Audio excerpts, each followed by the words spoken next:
I think for me, when you see organizations that have attained great culture, the way I'm going to interpret them in light of what I've just shared with you are organizations that have understood that cultures need not be consistent across the organization and have been able to adapt and have the flexibility to have the right cultures to win.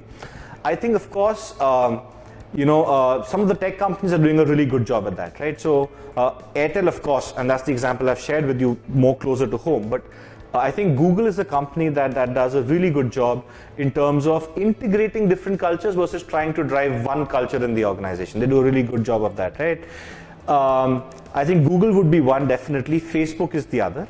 And I'm also linking this very closely to where do the millennials need to or like to go to work, right? And I think Google and Facebook today for millennials is the place to be. And the prime reason is that they figured out that the culture is not something that you beat into an employee. It's something that you extract from an employee, right? Which is their way of being, their way of understanding how an organization works.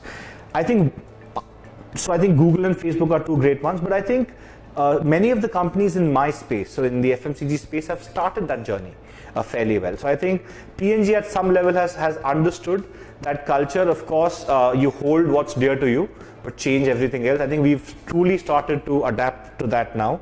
So I think we're trying to drive a culture of change. So the amount of technological interventions we've made across our value chain in the last 3 to 5 years, and the culture that we've tried to instill along with to be able to adapt to that change very, very quickly.